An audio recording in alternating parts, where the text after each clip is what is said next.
तो चलिए दोस्तों, हम जानते हैं कि आखिर फैक्ट्री में फिश ऑयल बनाया कैसे जाता है।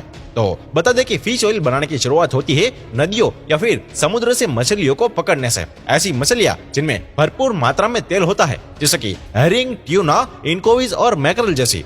यहाँ सबसे पहले मछुआरों से इन मछलियों को खरीदते हैं, जिन्हें बड़े बड़े ट्रक्स के जरिए एक डिसेंट टेम्परेचर पर रखकर, जिससे कि ये खराब ना हो, इसके बाद इनकी यहाँ लोडिंग की जाती है। फिर इन सभी मछलियों को अच्छे से साफ किया जाता है और 90 से 95 डिग्री के तापमान पर पानी में 15 से 20 मिनट तक के लिए इसे उबाला जाता है। अब थोड़ी सॉफ्ट हो चुकी सभी मछलियों को स्क्रू की तरह घूमने वाली स्क्रू प्रेस नाम की एक मशीन में डाल दिया जाता है। अब जैसा कि मशीन के नाम से आपको समझ ही आ रहा होगा कि यहाँ मछलियों को अच्छे से प्रेस करने का काम करती है। तो यहाँ प्रेस होने की वजह से मछलियों में मौजूद पानी अलग हो जाता है और जो बचा कुचा हिस्सा होता है उसे एक अलग सेक्शन में निकाल लिया जाता है, जिसे एक तरह का केक कहा जाता है। इन्हें कन्वेयर की मदद से और ज्यादा सुखाने के लिए फैक्ट्री के ड्राई आउट सेक्शन में भेज दिया जाता है। यहाँ करीब 75 डिग्री पर इसे और सुखाया जाता है और इस प्रक्रिया के बाद जो ड्राई फिश का चूरा होता है उसे एक ग्राइंडर में भेज दिया जाता है, जो उसे जरूरत के हिसाब से फाइनली ग्राइंड कर लेता है। अब इन सब प्रोसेस से गुजरने के बाद ये काफी गर्म होता है, जिसकी वजह से इसे कुछ देर रूम टेम्परेचर पर ठंडा किया जाता है। अब ठंडा हो जाने के बाद इसे सेग्रीगेशन सेक्शन में भेज दिया जाता है,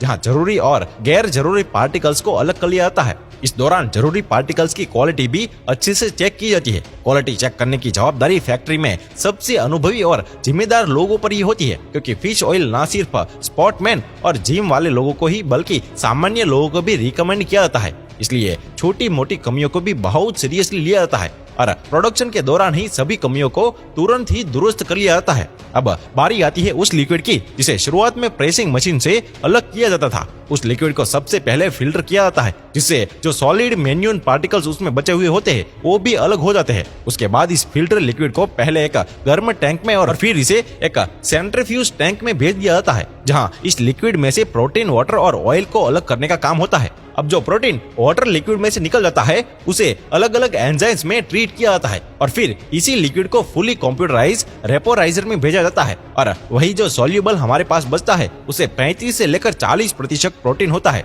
तो अब इन प्रोसेस के बाद तेल को इनकैप्सुलेशन एरिया में भेज दिया जाता है, जहां पर जेल से बने कैप्सूल को तैयार किया जाता है और उसके लिए उसे खास तरह के लिक्विड में नहलाया जाता है, जो कि सॉफ्ट जेल को बनाता है।